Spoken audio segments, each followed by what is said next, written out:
Hello all, നമ്മളിപ്പോൾ ബുഹാറയിലാണുള്ളത്. നമ്മുടെ കേരള ഹോസ്റ്റലിൻ്റെ അപ്പുറത്താണ്. നമ്മുടെ സ്റ്റുഡൻസിന് ഇപ്പോൾ ഇവിടെ അഡ്മിഷൻസും കാര്യങ്ങളും പ്രൊസീജിയറും ഒക്കെ കംപ്ലീറ്റ് ചെയ്ത് വിത്തിൻ 1 ഡേ എല്ലാം തീർത്ത് വെച്ചിരിക്കുകയാണ്. നമ്മുടെ കൂടെ ഉള്ളത് റസാഖ് സാറാണ്. സാർ, അപ്പോൾ ഇന്നലെ നമ്മൾ അഡ്മിഷൻ എടുത്തു. ഇന്ന് വിത്തിൻ 1 ഡേ എന്താ പറയുക, അവരുടെ എല്ലാ കാര്യങ്ങളും പേടികളൊക്കെ മാറി, ഫുൾ അവർ സെറ്റിലായി. നമുക്ക് വേണ്ട ബേസിക് രജിസ്ട്രേഷൻ, അതെ, ഇനി യൂണിവേഴ്സിറ്റിയിൽ ക്ലാസ് തുടങ്ങുക, അതിന് മുമ്പായിട്ട് സിം കാർഡ് എടുക്കുന്നത്, അതെ, പിന്നെ നമുക്ക് ഇവിടെ അവർക്ക് ലോക്കലി പർച്ചേസ് കാര്യങ്ങൾ സെറ്റ് ചെയ്തു, എവിടെ പോകണം, എങ്ങനെ പോകണം, അതുപോലെ യാത്ര എങ്ങനെ ചെയ്യണം, ടാക്സി എങ്ങനെ വിളിക്കണം, പേയ്മെന്റ് എങ്ങനെ നടത്തണം, എല്ലാം ബസ്സിൽ പോകേണ്ടത് എങ്ങനെയാണ് അത് പറഞ്ഞു കൊടുത്തു.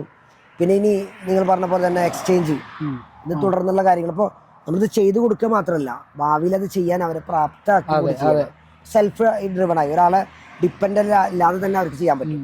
ആ രീതിയിലാണ് ചെയ്തത്. ഇങ്ങനെ ചെയ്യുക വഴി എന്താ കൂടെ എന്ന് ചോദിച്ചു കഴിഞ്ഞാൽ കുട്ടികൾക്ക് വളരെ ഏറ്റവും കുറഞ്ഞ സമയത്ത് തന്നെ സ്വയം പര്യാപ്തമായി. ഇപ്പം നമ്മൾ അഡ്മിഷൻ എടുത്ത സ്റ്റുഡൻസ് ഫുള്ള് ഞങ്ങൾ എല്ലാവരും ഒപ്പം പോയി. എന്താ സാധനങ്ങൾ വാങ്ങല്, എങ്ങനെ ട്രാവൽ ചെയ്യല്, നമ്മൾ പേഴ്സണൽ കാർ നമ്മൾ യൂസ് ചെയ്തില്ല, പബ്ലിക്, കാരണം ഡെയിലി പബ്ലിക് ട്രാൻസ്പോർട്ടാണ് അവർക്ക് സുഖം, അങ്ങനെയാണ് ചെയ്തത്. അപ്പൊ ഈ ഒരു ദിവസം കൊണ്ട് തന്നെ എന്താ പറയാ, അവർ 90% സ്റ്റുഡൻസ് തന്നെ നമ്മളോട് പറഞ്ഞു പേടികളും കാര്യങ്ങളും മാറി എന്നുള്ള രൂപത്തിൽ കംഫർട്ടായി എന്നുള്ളതാണ്. പിന്നെ നമ്മളതൊക്കെ ഇൻഡയറക്റ്റ് അവരെങ്ങനെ സ്വാധീനിക്കുന്നു, ഗ്രൂപ്പാക്കി വിടുമ്പോഴൊക്കെ അവർക്കൊരു സ്വയം പര്യാപ്തമാവണം എന്നുള്ള ഒരു പർപ്പസ് നമുക്കുണ്ട്. അതെ, അപ്പൊ അതുകൊണ്ട് തന്നെ അത് അങ്ങനെ നമ്മൾ 3 വർഷമായിട്ട് ചെയ്തുകൊണ്ടിരിക്കുമ്പോൾ നമുക്ക് എക്സ്പീരിയൻസ് അങ്ങനെ ചെയ്യുന്നത് കൊണ്ട് നമുക്കത് കൃത്യമായിട്ട് അറിയാം. അപ്പൊ അതാണ് അതിന്റെ ഒരു വ്യത്യാസം. ഒറ്റയ്ക്ക് വന്നൊരു കുട്ടീനെ സംബന്ധിച്ചിടത്തോളം അവർക്ക് കിട്ടുന്ന ഒരു സർവീസും ഇതും ഡിഫറെന്റ് ആയിരിക്കും. അതെ അതെ, സത്യം. പിന്നെന്താ പറയാ, നമ്മളിപ്പോ ഇന്ന് വന്ന സ്റ്റുഡൻസിന് വേറെ കാര്യം കൂടി മനസ്സിലായി. ഇപ്പൊ എന്താ പറയാ, 3rd ഇയറും ഫൈനൽ ഇയറിലുള്ള സ്റ്റുഡൻസിനൊക്കെ നമ്മൾ എന്താ പറയാ, സാധനങ്ങൾ ഇവിടെ കിട്ടാത്ത സാധനങ്ങൾ വാങ്ങിക്കൊടുത്തു. അപ്പൊ ഇവര് എന്താ ഈ ഇയറിൽ വന്ന സ്റ്റുഡൻസിന് മനസ്സിലായി, ത്രൂ ഔട്ട് ഈ കോഴ്സ് കംപ്ലീറ്റ് ആവണവരെ എന്ത് മൈന്യൂട്ട് ഹെൽപ്പ് ആണെങ്കിലും കൂടെ ഉണ്ട് എന്നുള്ള കാര്യം മനസ്സിലായി. എങ്കിൽ മാത്രമാണ് ഇത്. കാരണം വിദേശത്ത് വരാന്ന് പറയുമ്പോൾ ഒരുപാട് ആശങ്കകൾ ഉണ്ടാവും. അതെ അതെ, പ്രത്യേകിച്ചും പാരന്റ്സ് ഒരു പെൺകുട്ടിനെ അയക്കുന്ന സമയത്ത് ഇവിടെ എന്താവും, അയക്കൽ മാത്രമാണോ, ഒന്നേറെ ഏജൻസി അത് കഴിഞ്ഞാൽ ഉണ്ടാവോ, കോഴ്സ് കഴിയുന്നവരുണ്ടാവോ, കാരണം പല കാര്യങ്ങളും പല അനുഭവസ്ഥരൊക്കെ ഉണ്ടല്ലോ നമുക്ക് ചുറ്റും. അപ്പൊ അതിൽ നിന്ന് അവർക്ക് ആ ഭയം ഉണ്ടാവും. വളരെ നല്ല രീതിയിലും കൃത്യമായി ചെയ്യുന്ന ഒരുപാട് സ്ഥാപനങ്ങളുണ്ട്. അത്തരം സ്ഥാപനങ്ങളെ കണ്ടെത്തുക എന്നുള്ളതാണ് അതാ ചെയ്യേണ്ടത്. പിന്നെന്താ പറയാ, ഇപ്പൊ +2 കഴിഞ്ഞവരെ അധികം സ്റ്റുഡൻസ് ഇപ്പൊ തന്നെ അഡ്മിഷൻ എടുത്ത് കഴിഞ്ഞു. മറ്റെന്താ സീറ്റ് ലിമിറ്റേഷൻസ് വന്നല്ലോ. ഈ വർഷത്തെ പ്രത്യേകത വെച്ചാൽ പ്രീമിയം ഇൻസ്റ്റിറ്റ്യൂട്ടുകളൊക്കെ ഇൻടേക്കിന്റെ കപ്പാസിറ്റി കുറക്കുന്നുണ്ട്. കാരണം NMC കൃത്യമായിട്ട് ഇടപെടുന്നുണ്ട്. 54 മാസത്തെ കോഴ്സ് ഉണ്ടോ, അവരുടെ ഇൻടേക്ക് കപ്പാസിറ്റി എത്രയാണ്, എല്ലാ കാര്യങ്ങളും കൃത്യമായി ഫോളോ ചെയ്യുന്നുണ്ട്. അപ്പൊ എല്ലാ പ്രീമിയം ഇൻസ്റ്റിറ്റ്യൂട്ടുകളും നമ്പർ കുറക്കുന്നുണ്ട്.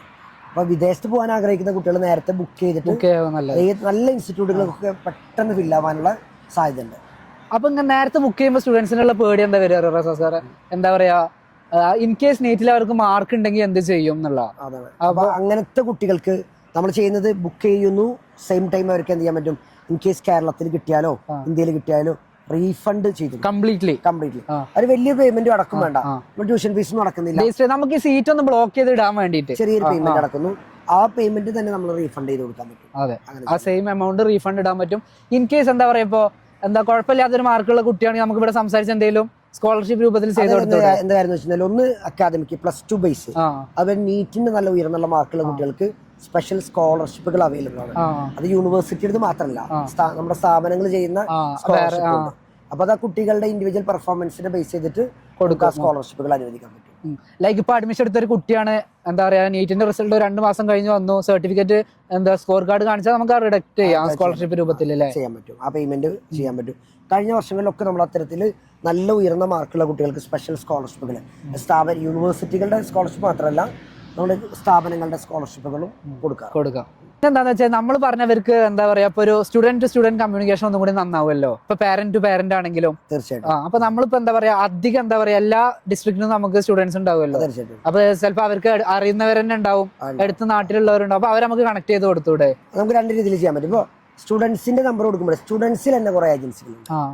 അപ്പൊ ഏറ്റവും നല്ലത് അവരറിയാൻ ചാൻസ് ഉള്ള, ഇപ്പൊ ഒരു കുട്ടിയാണെങ്കിൽ ആ കുട്ടിയുടെ നിയർ ബൈ ഉള്ള ഒരു കുട്ടികളെ കൊടുക്കുമ്പോൾ അവർ കുറച്ചുകൂടി ജെന്യുവിൻ ആയിട്ട് കാര്യങ്ങൾ മനസ്സിലാക്കാം. ഞാൻ സ്റ്റുഡൻസിന് മാത്രമല്ല, സക്സസ്ഫുൾ ആയിട്ട് കേരളത്തിൽ വർക്ക് ചെയ്യുന്ന ഡോക്ടേഴ്സിനും കണക്ട് ചെയ്യാറ്. അപ്പൊ അവരുടെ നിയർ ബൈ ആയിട്ട് വിദേശത്ത് പോയി തിരിച്ചു വന്നു, ഇവിടുത്തെ FMG എക്സാം പാസ്സായി, അങ്ങനത്തെ കുട്ടികൾ അതൊരു മോട്ടിവേഷന് വേണ്ടി മാത്രമല്ല, അവർക്ക് റിയാലിറ്റി റിയലിസ്റ്റിക് ആയിട്ട് മനസ്സിലാക്കിയിട്ട് ചില കുട്ടികൾ പോയാൽ നന്നാവില്ല, അതൊരു തിരിച്ചറിവാണ്. അങ്ങനെ അവർക്ക് ഡിസിഷൻ എടുക്കാം.